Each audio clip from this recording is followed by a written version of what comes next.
What does that sound, you ask? From the #1 station, you come. Welcome to the Rec Show podcast, a show dedicated to beatmakers around the world. Kick back, relax with the host, Gldnmnd.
Peace, check 1, 2, peace and love, everybody. David Gldnmnd Hicks here. Welcome back to another episode of the Rec Show podcast.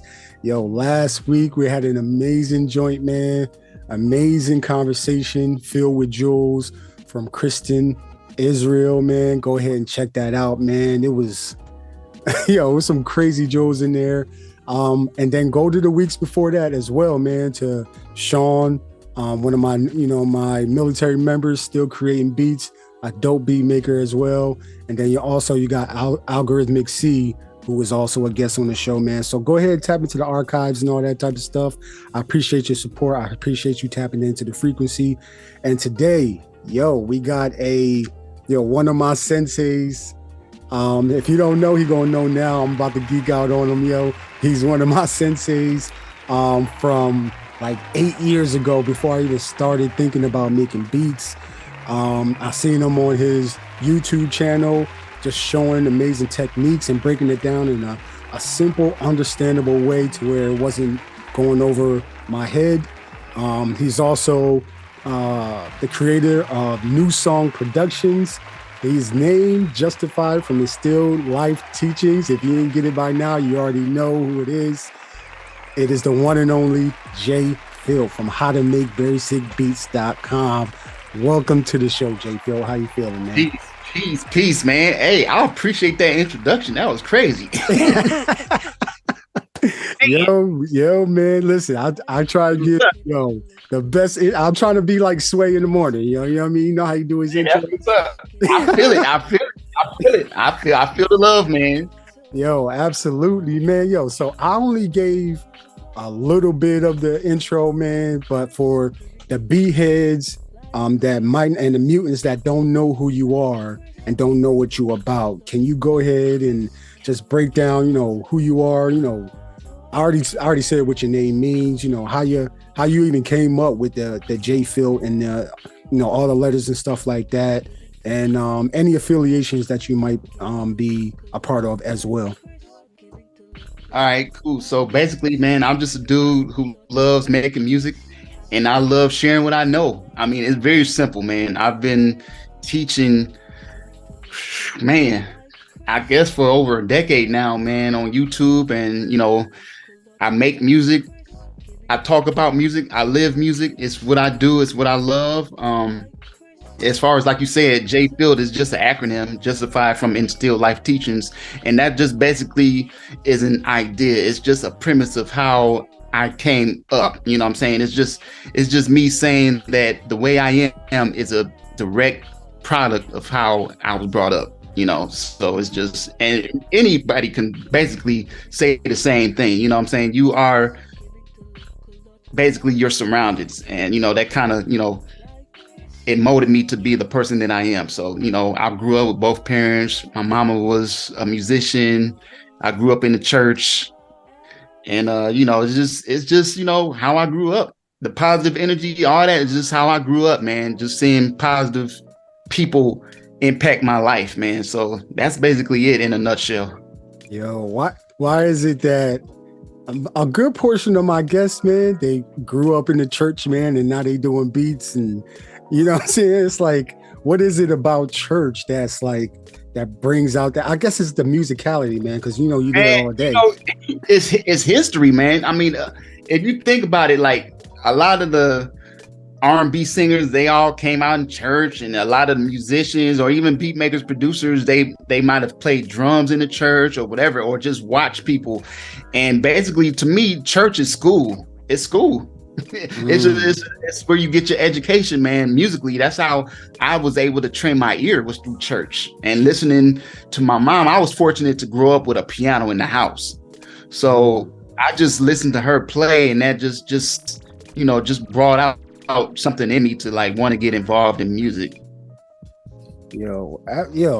See, I keep telling everybody, like, it's how you're growing up and what you're being exposed to at a young age, man, kind of shapes the way you become an adult, and kind of what you do in life as well, at a young age. So any beat maker that's got kids and stuff like that, just let them come in and mess around on the pads and the keys and all that type of stuff, man. You just never know. They could be the next Timberland or right. JFilt. You know what I'm saying? Like, right.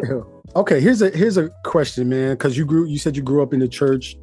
Mm-hmm. I did too as well. And then, like, growing up in the church, and I don't know how many years you've been going to church, but it's a lot of years that you spend a lot of days and some nights in church as well, man. So how did you even get into making beats and sampling and composing beats as well? Well, for me, it's kind of funny, man, because even though I grew up in church, and I still go to this day, I'm actually a musician. A lot of cats don't know I play keys to this day. I play the organ as well. So I played, on Sunday mornings, and I've been doing that for years, like at least I'm about to feel real old right now, man. But like since the early 2000s, man, and really earlier than that, back in the 90s, man. So it's like I've been doing that for a long time. But as far as like how I got into making beats, I guess it all started with like my very first keyboard. You know, as a kid, my mom had got me a one of them. It wasn't even a Casio, man. It was like one of them off-brand that I can't even remember. It was like it only had like maybe about, I don't know, about 24 keys or something like that, real mini keys. And I know I used to always pay attention to the patterns, and that intrigued me. At a very young age, I had no idea about beats or nothing. I just knew what I liked. And I remember this one pattern, and they still have it to this day. You know, a lot of the keyboards that you buy now, like the Casios and Yamahas, like the beginner stages ones, they have those different types of rhythms. And my favorite rhythm was Bossa Nova. You know what I'm saying? Because it was different. And I was like, yeah, I like that. So I would just toy around with keyboards. And then when I got older, I would get, you know, better keyboards. And I remember I got my first Casio, and then I started learning how to sequence beats. And that was just, you know, this is before sampling. I didn't know nothing about sampling. I was just all strictly keyboards, just sequencing on workstations and stuff for years before I even started sampling. Like, you know, that was like my training was on the keyboard. Wow. Yo, I think I remember you saying one time on a video I saw, man, because you got like over 1,000 plus videos on YouTube. I think I remember you saying your grandmom like helped teach you piano or something like that. Like, but she didn't help me, but she also had a piano, and she was one of those late learners. So I didn't really learn from her. I learned more from my mom. And she was just like my grandmother. She's my heart, rest her soul. She passed away some years back, but she you know, she had a love for music, and she had a lot of records as well. Yeah, man. Yo, shout out to your grandma, man. Shout out to your mom and dad for even putting you and exposing you to that environment, to where you can create and just play around with keyboards. And, you know, I'm pretty sure you messing around with other instruments and stuff like that. Like, what was it about the piano that it drew you to it? I just love the sound of it, man. I love how easy it was for me to pick it up. You know, I just press it with my fingers and sound would come out. So it's like, okay, cool. And but see, I also played the trumpet. That was like my very first. Yeah, another trumpeter. Yeah. So, you know, back in fourth grade, you know, that was my instrument, and I still have it to this day. Can I play it? No, I'm no good on it anymore. My lips can't take it. And that's what I'm saying. It's like it took a lot of effort for me to play the trumpet, but it's no effort at all for me to play the keyboard, because it's just something that fits me very easily. But, you know, I mess around with the bass guitar, and a couple of years back I started playing the ukulele, and I also have an electric guitar. So I'll play around with other instruments and, you know, dabble and stuff. So. Wow, amazing, man. It's just trying different things, man. I noticed in your videos, and you're always trying different instruments, different technologies, stuff like that, man. Like what like for my mutants that are out there, when I say mutants, I mean my beat makers that's, you know, creating different worlds for themselves and others. Like what is it about trying different things that helps your creativity? It forces me to never be stagnant. I'm always learning, because if you stick with one thing, it's like you can, you know, kind of not get bored, but you can get to a state where you're like, okay, what else? I mean, am I stuck here? Did I reach my plateau? And I never want to get to that position. So I'm always learning. I consider myself a student more so than a teacher. So I'm always trying to educate myself. Yo, the sensei. I feel like if you feel, it's, you know, it's like basically if you feel like you've done it all, then that's the biggest mistake that you can have, because you playing yourself. Congratulations. You know, this world is too big, man, for us to think that we know it all. So I'm always acting as if I don't know anything. period. So I would just go, and that just makes me better. You know what I'm saying? I understand. Yeah, like the universe is always expanding, right? So why wouldn't we? Why wouldn't we want to expand and get, you know, better, more information so we can use it, you know, to build, not, you know, not destroy, you know, all that type of stuff. But yeah, man, I absolutely understand what you mean, man. Like, I'm gonna go back. I'm going back in your history right now. So as a kid and, you know, as a teenager, like, who were you around as you were like just taking in all of these sounds and information and instruments and stuff like that? Who were you riding around with?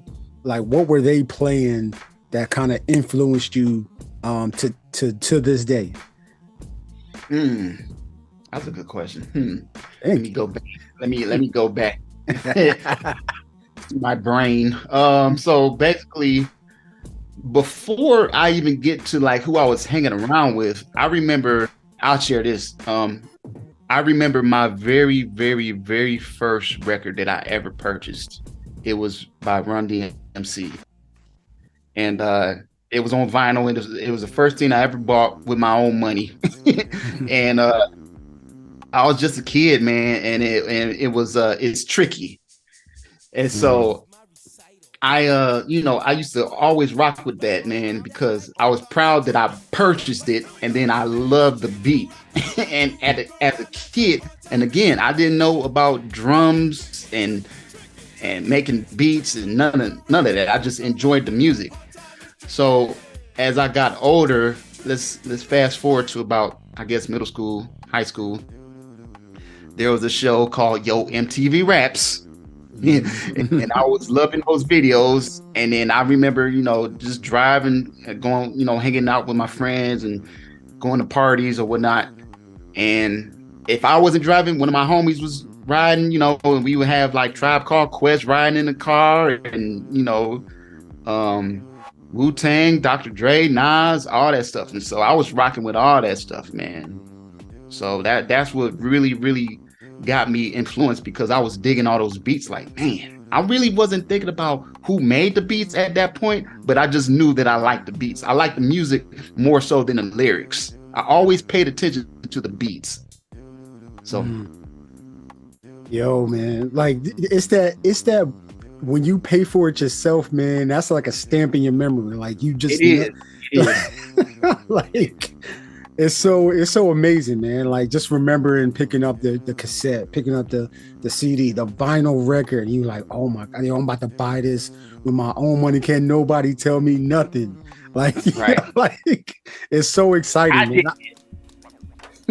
I wish other people, I wish the kids now could do that as well, man. I mean, we still got vinyl cassettes happening, you know, on Bandcamp and, you know, on people's websites and stuff like that, but not like it was, where you can go into a Sam Ash or a Sam Goody or something like that and just go touch the music. You know what I'm saying? Like, well, they still have like if you go to Barnes and Nobles, they have a record section, believe it or not. Oh, and even Walmart, you know, you can go to Walmart, and depending on what kind of Walmart you have, I don't know, all of them aren't the same, but where I live, the Walmart has like a record section, and you can actually go through vinyl. See, that's a jewel. That's a jewel right there, everybody. Yo, that you can go to check out Walmart, Barnes and Nobles. I check out Barnes and Nobles here in San Antonio, Texas. But they always have like a lot of Beatles. They always have like a lot of soundtracks. So the hip hop section does not exist in Barnes and Nobles in San Antonio, Texas. But, okay, you just need a different location. That's all. Yeah, basically.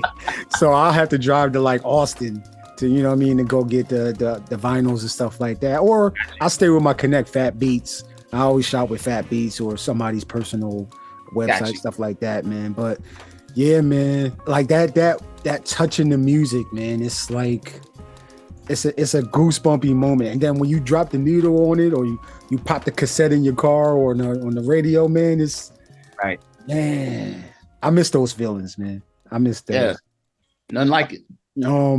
So okay, here's another question I have, man. If If you're able to, like, can you remember the decision that you made when you said, you know what, I did all my like whack beats.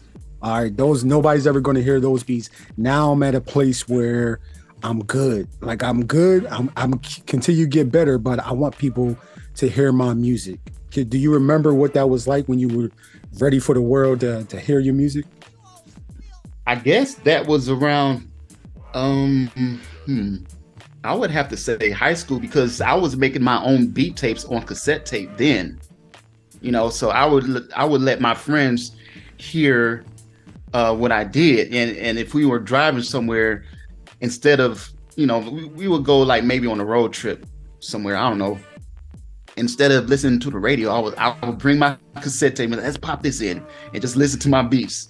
Now, and that was on a very, very, very small level, because it wasn't like I was trying to shop my my tapes to everyone that I met on the street. You know, it was just for my friends. It's like, let's listen to this and just watch to this. So, you know, just feeling comfortable with that made me feel like, okay, yeah, I guess I'm decent, because they're not saying take this out. You know what I'm saying? And then when MySpace came around, yeah, I was like, okay, let's upload some music to MySpace. For those who remember MySpace, it's so long ago now, but yeah, I was doing that with MySpace as well. Amazing, man. Yo, a lot of people, a few of my guests have said, you know, MySpace is like they wish they still had MySpace, because in MySpace you can code, you can include your music. So when somebody came to your page, like they'll hear your music that you put on there, you know, all that type of stuff. Man, those were good. Those, I don't think we understand. Like were amazing times in technology, man, for music people.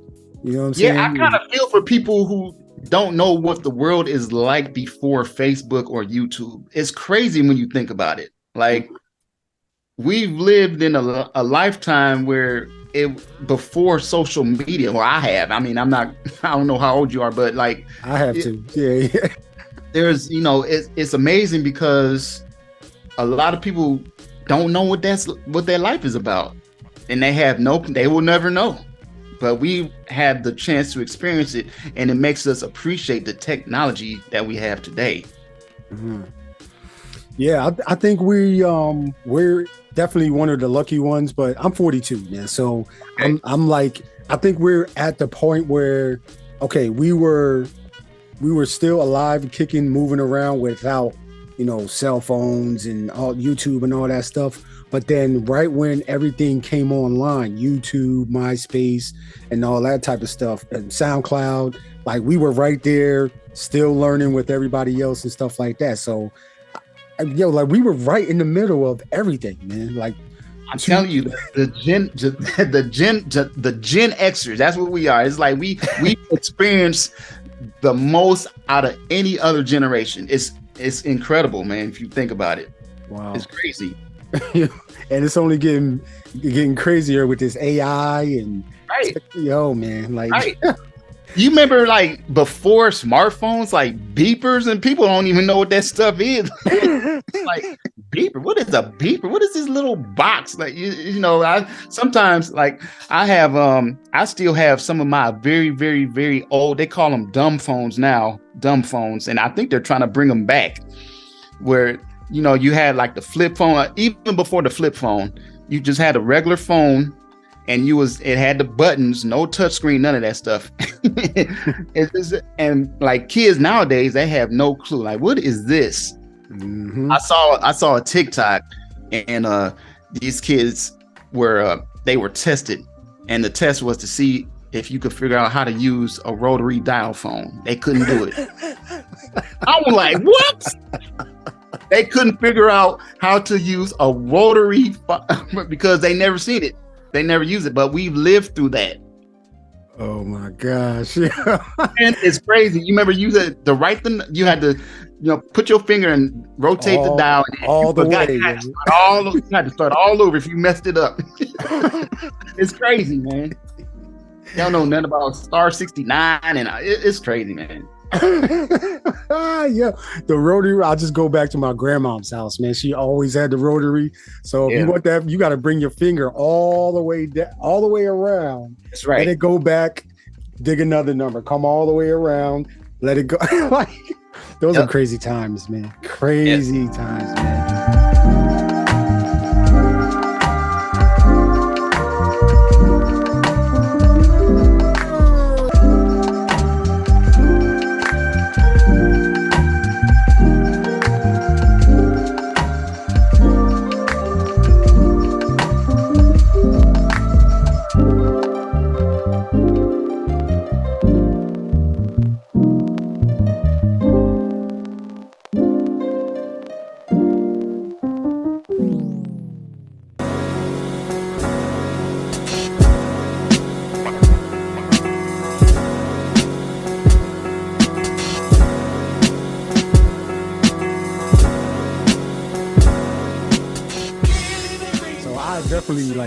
I appreciate the ease of use of technology, man. And that's one thing that I see you do all the time is you take different technologies, man, you break it down, figure out what the rules are, and then you go ahead and like break the rules, you know what I'm saying? Like, and help us understand these technologies. Like, where did that come from to where you want to teach, you know, honestly, I don't know how many people, man, like how many people how to do certain things, how to chop, how to sample, how to use this technology for this and all that type of stuff. I think it's in the DNA. There's a lot of teachers in my family, seriously, like starting with my mom. She was a teacher in the public school system and growing up in Cleveland. So Cleveland, Ohio. And then I have like cousins that are teachers and my own brother's a teacher. So I guess it's just in the DNA, man. Just teaching is in my blood, man. You know, so I get joy out of sharing knowledge that I know, and then because someone might not know, and if I have the power to share that knowledge, then it's just I think it's a win-win. That is a win-win, man. That's teaching, man. Teaching is I think is one of the underrated skills, man, that we should be appreciating a lot more. Like, besides being an influencer and whatever that is and all that type of stuff, like actually giving teaching instruction, like just breaking down concepts and making it simple for other people, man, like that should be $1 million industry, but for some strange reason it should be. For real, like if only that were true. Yeah, man. Yo, man, so I gotta ask you this question, man, and if you're able to, okay, can you name that one, like it might even be not one, it might be a couple beats that you heard that just messed your head up and you were like, yo, what is this? Who made this? This is the craziest beat I ever heard, yo. And there's no genre with this either, yo. So it could be any genre. Okay. I would have to say one beat that I can always go back to and never get tired of, man, is Stakes is High. Stakes is High. Jay Dilla. I mean, that beat is just something about that beat that speaks to me. Not only the beat itself, but the whole overall song, man. De La Soul, shout out to De La Soul. Trugoy, rest in peace. Rest in peace, yeah. But that song right there, and I'm gonna tell you a couple of reasons why I feel that way. It's because, first of all, the sample is by my favorite jazz artist of all time. Not just jazz artist, but my favorite all-time artist is Ahmad Jamal. And it's a piano, it's a loop that he played, and the song is called ATLien. And so I always love that song. And so the way Dilla flipped it, I'm like, man. And again, at that point, I didn't know about sampling. I didn't really know about sampling. I just knew I liked what I liked. I was like, man, why do I love it? And then so years go by, I started asking myself, why do I love the beat so much, man? And then I started when I started studying a lot of techniques and different concepts, I started realizing like that beat right there is so hypnotic. If you think about it, it's a 3-bar loop. Most beats are in 4 or 8 bars, nice and even. You know what I'm saying? Maybe 16. It's a 3-bar loop. So that's what gives it that hypnotic feel, man. And the way they rapped over it is just phenomenal, man. So, man, on Twitter, I literally yesterday I was like, I'm trying out this 3-bar loop thing, man, because there's some samples I got from the Flip a Beat Club challenge, and I'm like, there's certain things I'm like trying to get a 4-bar loop. Nah, that's not working. 5-bar loop, that's not working. Let me try this 3-bar. That 3-bar works, but it don't for like if I'm trying to do the drums and stuff like that. So it's man. I think I might have covered that on the J Dilla episode, man, that I did last month, where I was just talking about different techniques that he did as well, man, and working with different people. He was definitely ahead of his time, man. Like, for sure. And then for you to do the videos that you do every year honoring J Dilla, was he like definitely influential in how you come up with different beats and stuff like that too? Oh, for sure, man. Between him, like I always have 3, like my top 3 beat making influences when people ask me, and I would say Q-Tip, RZA, and Dilla. No specific order, but those 3 are like my top 3 influences. So when my approach to music is like kind of challenging or channeling myself through how they would make beats, and then just put my own spin to it. So at the same time, you like, all right, this is how they would approach the beat, but then this is me. I'm putting my spin on it. So you're not just like copying them, bar for bar, loop for loop, all that type of stuff. No. And I talk about that a lot. It's like, we're not trying to, when I do like the inspired by videos, I tend to, I always, because there's always somebody that they're taking it and they're taking it the wrong way, or they got it twisted. I'm not trying to create clones. We're not trying to clone anyone. There's simple techniques and guidelines for you to use and flip your own way. It's like, I'm giving you some sentences. I'm giving you some words, and you gonna create your own sentence. You know what I'm saying? Mm-hmm. So I can show you the words, and then I can show you verbs and nouns and and all that good stuff. But you make your own sentence. You create your own paragraph. It's always somebody that might not take it the way that you intended, but it is what it is. You always got somebody that's gonna fight what you're saying, but I'm used to it. I'm used to it.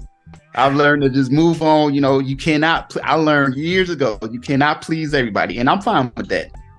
Right, man. Man, like stakes is high. First of all, everybody, if y'all didn't know, man, the De La Soul discography is on DSPs right now, man. So if y'all have never tapped into De La Soul's discography, especially when they were giving their albums away a couple years ago. It was like a few years ago. I remember that, and I was on there. I was like, I'll take them. Yes, give them to me. I got them on a hard drive somewhere around the house. But check out De La Soul. Check out the influences that shaped like the late 90s, early 2000s, I want to say, is when they came out, man. Like, and they were just killing the game. So even when they came out with their latest album, it's with a crowd, and there's a cartoon guy that's in the middle, like, oh man, what's the name of that album? I don't know. It came out like maybe 5-6 years ago or something like that. But that was a dope album too. But okay, get into my next questions. I know you got things to do, man. I got a lot of mutants, a lot of beat makers music producers, composers on this journey, man, and this music journey. What would be some things that JFilt would recommend they watch, they read, or they listen to as they're on this journey to help them? Watch, read, or listen to. Well, watch. Go ahead, watch JFilt on YouTube if you want to. Yeah, I was waiting for it. Go ahead. I mean, shameless plug. I mean, a lot of people look at me for a reason, I guess, you know. But you know, no, all jokes aside, YouTube, man, type in if there's a certain genre or a producer that you like, just do a search on YouTube, man. It's there. There's tons of videos, man. I wish YouTube was around when I first started. Seriously. I think I would be further along than I am now. But you know, so as far as that, what to watch, same thing. Okay, so what to listen to, you could go on to I guess just whatever is your favorite thing to listen to as far as music goes. If you have a certain artist, start paying attention to what they're doing. Find out what it is that you like about it, and then go through entire discographies. Go to audiobooks. A lot of people don't know this, but a lot of artists, you know, write books. Like, for example, Quincy Jones, which is one of my favorite all-time producers, you know, like coming up when I was real young, you know, and not even realizing that, but I just love Quincy Jones. And when he came out with an autobiography, and I got it. And you get into the mindset of these people, just like Dilla. I know everybody know by now about Dilla Time, you know, even though he didn't write it, but it's a biography about his life, and not just about his music, but outside of music too, like how he came up and all that stuff. So, but I'm gonna tell you another book that's really dope. It's called Still This Sound. It's by Mitchell Sigmand. Still This Sound. And basically what that is, it's a book showing you how to get like all the classic vintage sounds. And if for you sound designers out there that want to create your own sound, this book is a cheat code. I'm letting you know, it's like a secret sauce. You get this book. I think it should be on Amazon. Still This Sound by Mitchell Sigmand. And it has, like, you just name like Stevie Wonder sounds. If you love Herbie Hancock, the synths that he was using, they have like the settings. Even if you don't have the vintage keyboards, you know, you have nowadays, you can, you know, use VSTs, right? And they give you those settings that they were using, so you can emulate the same sound. That's crazy. I'm telling you, it's boy. I'm telling you, man. That's the you talk about a gem, that's the sauce right there. Still This Sound. Yo, all right, yeah, I got it. As soon as I get done, man, I always put all of this, you know, what my guest recommends in the description of the show anyway. So don't worry, internets, man. Go ahead, scroll down to the bottom, man, and look at the information. All you got to do is tap on the link, boom, and they take you right to what JFilt is recommended, man. But yo, that's a Still This Sound, man. I can't forget that. So I'm gonna go right to it, man. And then, yo, like we have a plethora of instruments, VSTs out right now, man. Like, I ain't gonna talk about the waves thing because you already did that, JFilt. But they're trying to do a subscription. A whole day right there. Yeah, man. Oh my gosh. But okay, yo, I got it. And you know, you make beat making like super fun, right? Like in your, I want to say your beat room, man. That's what I'll call you. Like you have a spaceship in there full of like different toys and, you know, instruments and keyboards and beat machines and stuff like that. Like, and you name them as well, man. You make it personal for each and every single one of your instruments that you use for your beats, man. Like, why? First of all, first question is, why name your instruments? And secondly is, which one is like the brains of the operations inside the spaceship? The brains of the operation. Well, I'm gonna say this, the brains of the operation is definitely the computer, because everything is going to go inside the computer at one point. Okay. So without a computer, that's the most important piece of my lab. No computer, I'm not doing none of this.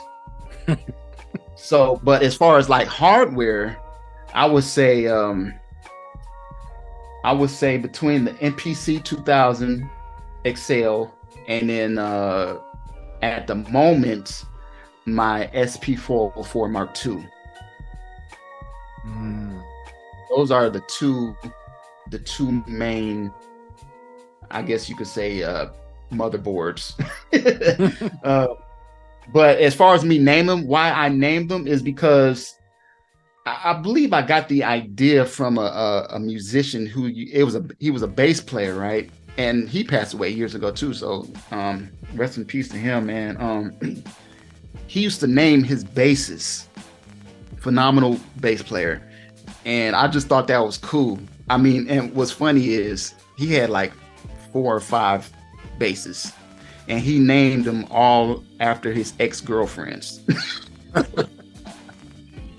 So I just thought that was cool. So, but it was personal to him. And so I was thinking, you know, with my drum machines, they're personal to me. And I think they all have their own personality. I said, no, I'll just name them. And it started with Mingus, which is my MPC 2000 XL, Mingus. And it of course, it's not girlfriends or nothing, but I name them after actual influences. So Mingus is referring to Charles Mingus, the bass player, the jazz legend. So, and actually people don't really know this, but my MPC 2000's full name, it ain't just Mingus, it's just his first name. It's Mingus Peterson Coltrane, MPC for short. What? Wow. Yeah. Wow.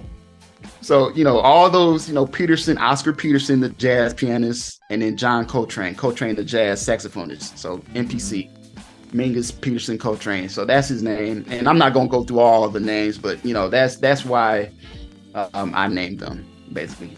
I hope that answered the question. Yeah, it did. Oh, man. Yo, that's dope as heck, man. Like, because I remember you saying, like, yo, name your instruments. It makes it personal. It makes it more fun as well. When you, I think it was in the video a couple years ago when you said it. Yeah, man. I just always thought that was dope, to where just name the instrument. You will write it on the side of the MPC. I think it's on the side of the MPC, right? Yeah. Yep, yeah. Yep. And then I have it on the side and on the front. And on the front, yeah. And then you got the MPC. The SP404 Mark II. So what's that instrument's name? That's Sparkplug. I haven't written his name yet. But, and then my 303 is Suplex, and then my 404 is Supreme, and then my 202 is Scrapper. And I'll talk about all this on my YouTube channel. I know I got problems. I love it, man. I'm a music nerd. I'm a geek, man. So I love talking about this type of stuff. It's fun, man. It's something that you enjoy. Why not talk about it? You know. So, okay. Here's my next question. You have like a crazy amount of music that's out right now. Starting in like 2010 on your Bandcamp, and then working your way up till present day. But I just wanted to highlight a couple albums. One of them being Weekly Practice. I think that's Volume 4, Nodville 3, and then P.O. Oh man. Oh man. So I'm digging, man. So I like these are the albums that I always listen to on my Bandcamp. Like when I'm at work, like I'm always out on my Twitter, I'll ask for different albums, listen to instrumental albums, beat tapes and stuff like that. But these are the ones I always go back to. Like these are amazing beat tapes, instrumental albums as well, man. Like, what were you going, like, I don't say what were you going through, but how did these albums come to be? I know Weekly Practice is dedicated to your weekly samples that you weekly chop samples that you have over at Patreon, correct? Right. So that's easy. That, you know, basically those are just basically samples from the Weekly Practice kits. For those that don't know, I do a weekly thing where I just take samples from vinyl and I chop them up into folders, and then I just supply them for those who support me on patreon.com. And so out of that, every week, you know, I'm just making beats and all that stuff is collecting. I still have way more volumes to do, but you know, it's just me picking out my favorite beats that I've made through those Weekly Practice kits and then put them into a project. So not much thought into that. I'm just picking my favorite ones. Amazing. And then Nodville came out a couple years ago, but that one, Nodville 3, that one still sticks with me, man. It's so good, you know, like I think in it it's like 12 tracks. You might have named them like the names. First track is Soul-tastic, Pimp Walk, Slappy Drummer, like that, and that's a series as well, man. Can you talk about the Nodville series? Okay, so the Nodville series is basically, the premise is every beat, my intention was to make the listener's head nod. I wasn't satisfied. I wouldn't be satisfied if your head wasn't nodding when you listen to any track on those Nodville albums. So that was the intention. So I tried real hard to really not just for Nodville, but all my beats. I want your head to nod, but specifically for that, the idea was to make people's head nod, man. So that Nodville 3, that's just the third installment, and I will be doing a Nodville 4 hopefully pretty soon. But yeah, I had a lot of fun doing that, man. It's just like a combination of beats that I've had. Some I've had just stashed in the hard drive and just bringing them out, and then like some newer ones like Fried Kale, you know. I just experimenting with different sounds, man, and just trying to make people's head nod. That's pretty much it. That instant, like, you know, you want your head to nod like that. What do they call that? It's like an emotional reaction. When the music is playing, like tapping the foot, head nodding, something like that, finger moving. Oh man. So, and then PO, man. So I remember this album coming out when the PO first came out from Teenage Engineering, right? So yes. And then you did, like, this album came out in 2018, but this album is another one I'll always go back to as well. Wow. So what like, tell me about this PO album, because a lot of people are getting POs right now too. Okay, so well, let me just start with the history. First of all, shout out to Teenage Engineering. They had sent me a few of their pocket operators because they noticed me on YouTube, and I had bought one myself. So I knew they were already on my radar. So when they sent me some, I was like, cool, okay, bet. I'm gonna I wanted to challenge myself and make a full album using nothing but the pocket operator. So that's what PO was about. All the beats were made on the pocket operator, and then I just threw them in the Pro Tools, and then that was it. That was it. Yo, man, this joint is crazy, man. Like, so you there's another guy, Ricky, who has another album he did with the pocket operator. There's another guy from Canada, Baker's Club's Raz Fresco, man, who does albums on a pocket operator as well. Like, what is it about the pocket operator that makes it to where you can just create music on this? It looks like a calculator. Exactly. It looks like a little calculator, and I think what's so intriguing about it is the simplicity of it, and the lack of features. Like, I mean, it has a lot of features, but it also has a lot of what's the word I'm looking for? Like, it forces you to use your imagination. Matter of fact, I have a beat on that project called Just Imagine. So it's like it really forces your creative juices to just really go outside the box. That's what I appreciate. Limitations, that's the word. I like things that have limitations because it forces you to it pushes your own creativity. You know what I mean? Mm. So there's some real cool things you can do with it, man. A lot of people are asleep on it, in my opinion.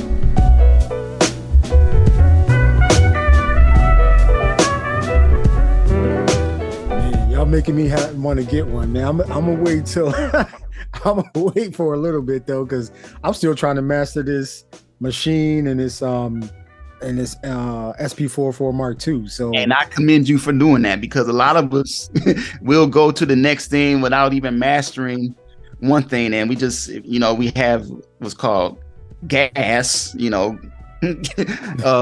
gear acquisition syndrome. And we want to get everything. We just want to, you know, especially like when the holidays come, everyone, you know, they're putting out new content, and you want to see the next thing, you want to get the next thing. And that's why you'll be surprised how many people ask me about the MPC when the keyboard came out, the MPC keys. Mm-hmm. Man, so many people was asking me, so when you gonna get yours, or how come you don't have an MPC Live or MPC X? And my answer is always the same. It's because I'm still using the 2000 XL. You know, and right. I mean, I have a lot of different drum machines, and all of them do different things. So I don't really have the need to get something that I really don't see the purpose for, if all my needs are being met right now. Does that make sense? That makes perfect sense. Because I also use software. So a lot of stuff that I can do inside my software. So I don't really need all that other stuff.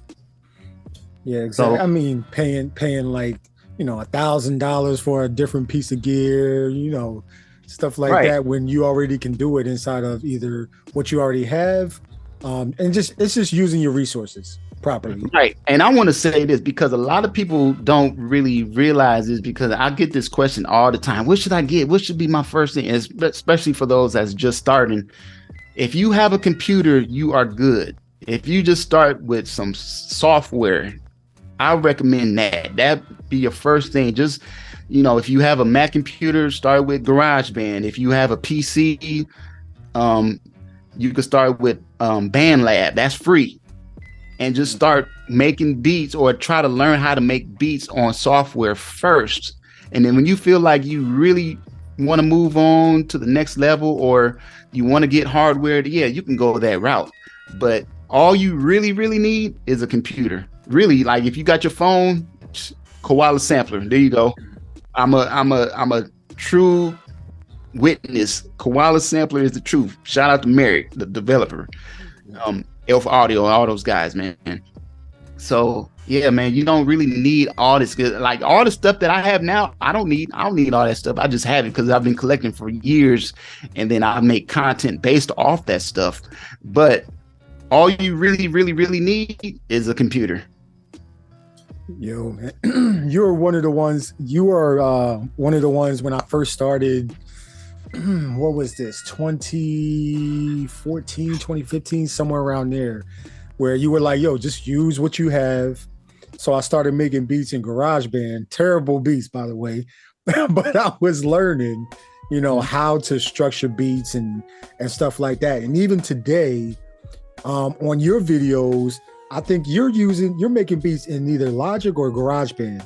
I can't remember which one. It was GarageBand, but now it's Logic. So Now Logic is just GarageBand on steroids. That's it, right?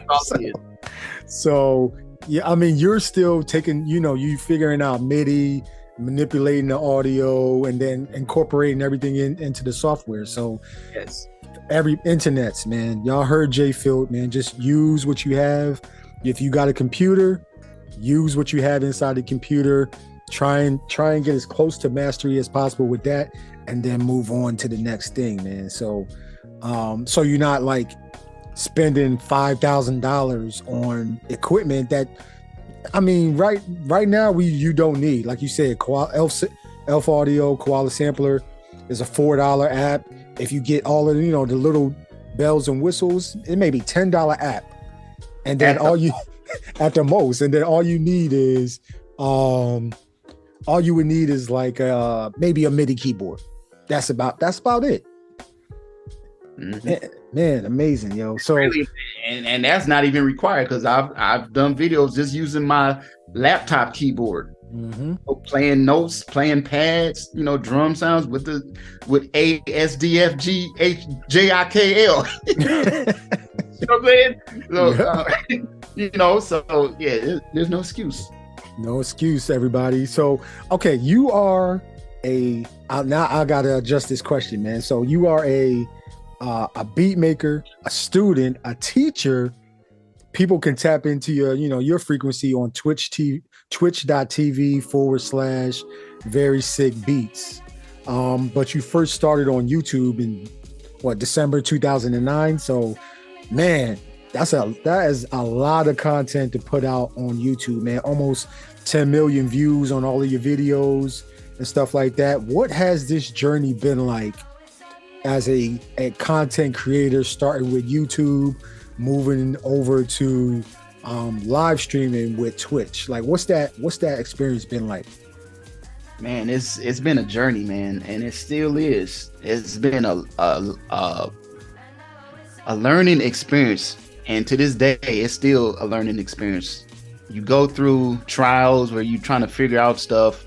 When I first started, I remember I just used to go through my laptop. This is before I even had a camera. I didn't have a digital camera, so I would just use the webcam that came with the laptop. And so, you know, just growing and just learning, just trying to get better. And, you know, it starts with just having fun. All I wanted to do was just share what I could do. I wasn't even really thinking about teaching how to make beats at that point. I was just sharing. And basically it came out of people asking me questions. That's how it flourished. So I was answering questions, and as those questions came, I would make videos based off the questions and just try to answer it. So that was the beginnings of my journey on YouTube. So fast forward, I ended up getting on Twitch because I wanted to do a live thing where you know, people could see my process in real time. You know what I'm saying? Because people would ask me like, okay, so how do you do this? Well, why don't you see me do it? That should answer the question. So that's why I did that. So, and I'm still learning to this day, man. I think I've been on there for a couple of years now. So it's fun, man. Yeah, man. Like, you definitely are you are a trusted source of instruction and then inspiration as well to this growing beat community, man. I don't know if you know that, but I'm telling you that right now. Like, whenever I ask my guests, everybody knows who you are. Everybody has seen your videos in some shape or form. Like, when I'm out of like inspiration, you're definitely one of the channels I go to where I'm just, let me just look at this instructional video about maybe one of the videos you did with like Knowledge or Alchemist or one of the J Dilla joints or Madlib. Like, I'll just look at that and be like, all right, I got some juice now. Let me go ahead and see what I can do with different, making a beat and stuff like that. But thank you for what you do. day in and day out. I know it's tiring. Sometimes it can be thankless, but yo, we appreciate you, man. And I appreciate you, bro. Yeah, man. Yo, so last few questions before I let you go, man. I know you've been in this hip hop thing for some years, just like I have. You know, pillars of hip hop. You know, DJing, MCing, breaking, graphing, beatboxing. Like, which element did you start your journey with? For me, I want to say graffiti, because I remember I used to draw a lot. And this is a true story. I used to want to be an architect, and I used to take graphic design courses or classes in high school. And I remember at one point I wanted to start my own business and design t-shirts of me just doing sayings with graffiti letters. And then I remember I had the little spray bottle, and not the the little spray utensil. Oh yeah, I remember. Yeah. So I would do that, and I had like a canvas and everything. So I would say that was the beginning for me. But it took my dad to say, what do you want to do? Because he realized that started taking a back seat because I was being more involved with music.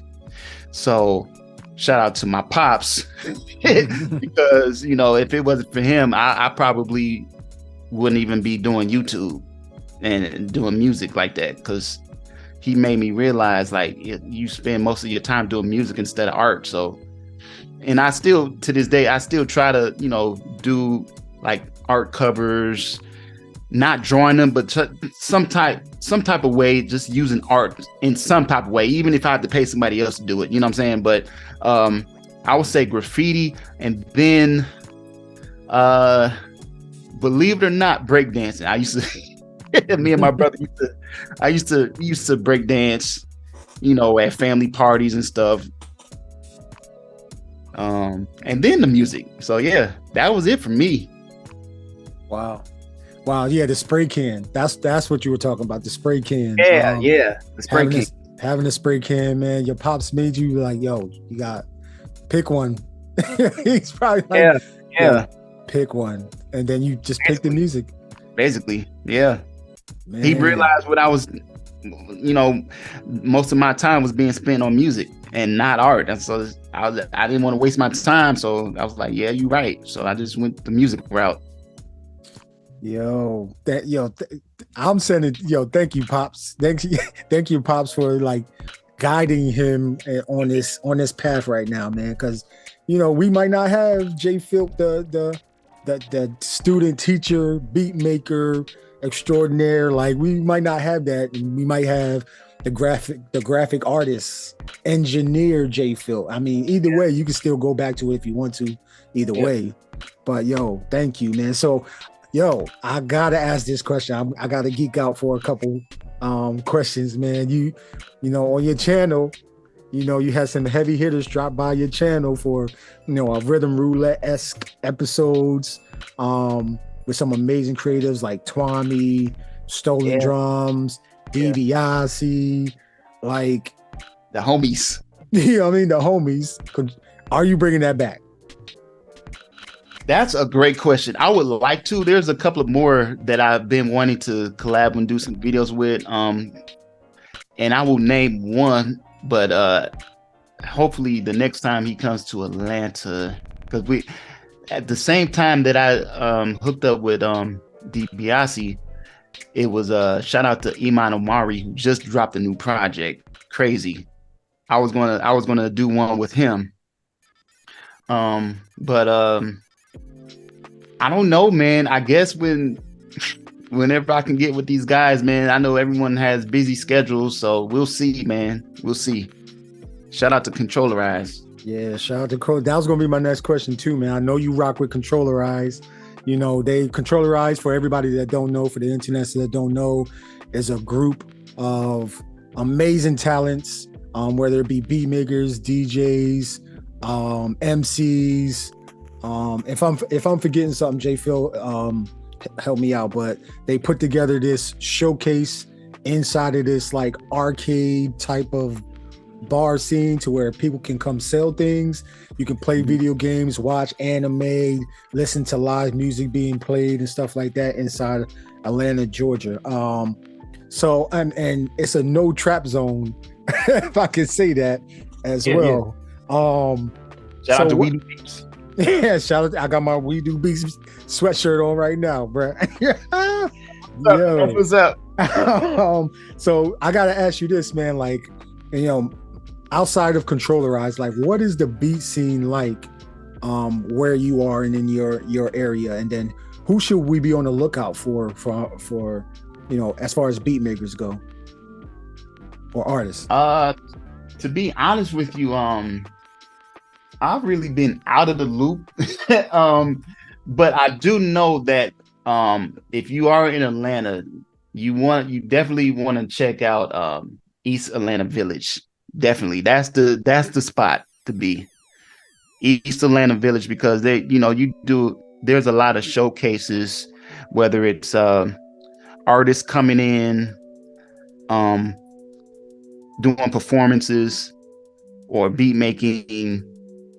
So East Atlanta Village, I'm trying to think of my mind is at a standstill right now, but that's the spot, East Atlanta Village. Or Little 5 Points. All in Atlanta, Georgia? Yes. Okay. All right. Hey, everybody that's in the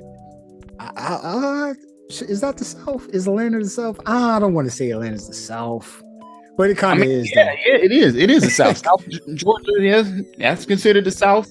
You know, T.I., Outkast, that's considered the South. Remember when they came out? The South got something to say. Yeah. Outkast came in. Yeah. Outkast. So definitely it's the South. Man, I'm from Jersey, man. So I include y'all on the East Coast. I don't know why that is, but yeah, that might be considered blasphemous to some. But let me take that back. I'm just being real, but see, I'm originally from Cleveland, so I'm Midwest at heart. But I've been in Atlanta since 2005, so you can consider me a ATLien now. You know what I'm saying? Yeah, you definitely an ATLien. Okay, last two questions, man. What's the one thing you wish you knew before you started on your own music, creation journey? I wish that I realized that it's okay to be you instead of trying to be somebody else. When I first started, I was trying to mimic everybody else and not realizing that I have my own voice. When I realized that I had my own voice, that just took me to another level. And another thing was, stop comparing yourself to other people, because everyone has a different journey. Everyone is an individual for a reason. That's why I say there's only one you. No one can be you but you. And the people that rock with you, that's who you worry about. You keep rocking with those people that rock with you because they like you for a reason, because you're you. So once I realized that, it just made things for me a lot easier. But I wish I would have realized that way sooner. So that's a gem, internets. That is a gem. All right. Okay. Last question. And once again, everybody, we doing an interview right now with JFilt, how to make very sick beats.com. Go ahead, check it out, man. Check out the YouTube channel, check out the Twitch, support on Bandcamp, support all of these different things, man. Because your support can only make it get bigger and better, and seen by so many more people as well. But last question: what should the internets look out for from JFilt in 2023? April was what, tomorrow? So 2023, how can the internets tap into you? What you're doing, your music, your go ahead, plug your socials, projects, all of that stuff. Okay, so very simple, Very Sick Beats. You can find me everywhere. Very Sick Beats, one word, all connected, no funny spelling. Very Sick Beats. New music, more YouTube content. Also more sample packs for those that, for the producers out there. If you need sample packs, I am creating more. I have a ton already, but I will be making more. Also ebooks. I'm working on converting a lot of my ebooks into paperback. I've already started that, but I'm going to do some more. So look out for that. And also, if you are interested in free piano lessons, I have that course as well. So just everything. You can find out everything that I do on my website, howtomakeverysickbeats.com. Yo, absolutely, man. Sample packs go crazy. You got Very Sick guitar, Very Sick drums, field loops. Like, Yeah. yo, y'all can go crazy with these sample packs, man. So go ahead and support. There's a lot of people that are using sample packs. I'm one of them ones as well. But I'm trying to wait for you to get the paperback for the pad. Oh man, what's it called? The pad. The 12 pad one. Yeah. That's the one I'm gonna be working on. That the goal is to have that out this year. So yeah, that's definitely in the works. Yes, yeah, man. That's I can't wait for that one, man. Because that's when I first started. Like when I got the ebook, and then I downloaded it. I started. I'm like, yo, this is so easy. Like, why? I don't know why I didn't know this before. Nobody taught this before. But that was brilliant, man. Like that was amazing what you did with that, and just using the pads, create the chords and scale, all that type of stuff. What they say is only 12 scales or 12 something for the piano or something like that. Well, there's 12 keys, but there's it's infinite possibilities within those 12 keys. Infinite, man. Yo, JFilt, howtomakeverysickbeats.com. I want to say thank you for your time. Yo, I appreciate you. We appreciate you, man. A lot of people that when I sent out the promo for it, people was like, yo, I can't wait for this episode to come out. So a lot of people are gonna be tapping into this episode, man. And I just want to say thank you. I appreciate you. Yo, keep doing what you're doing, man. I'm supporting a lot of people that may not know who you are from this episode. They're gonna know now. And then, well, they should slap themselves from not knowing who you are in the first place. But anyway, we ain't gonna do that. Keep it positive. But yes, sir. But yeah, man. Any final thoughts? Hey, man, I'm just sending peace and positive energy to everybody. I thank y'all for tuning in, man. And y'all keep doing what you do. You got it.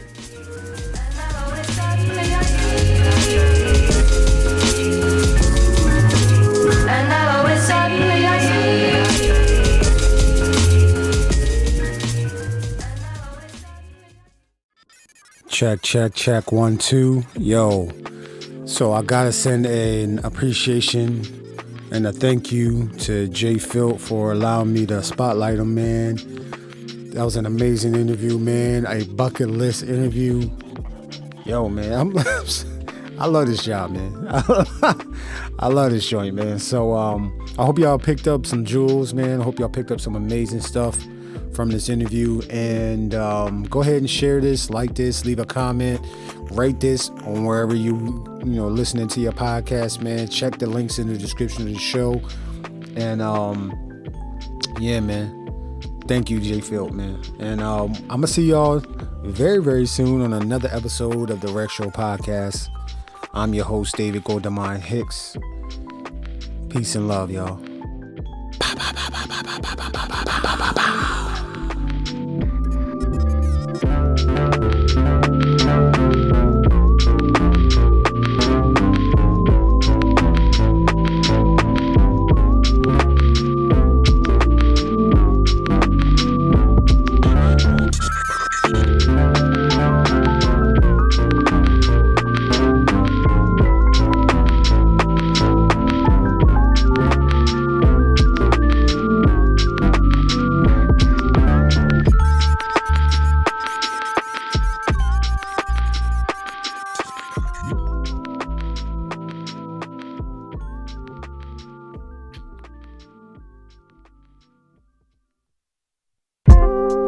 you.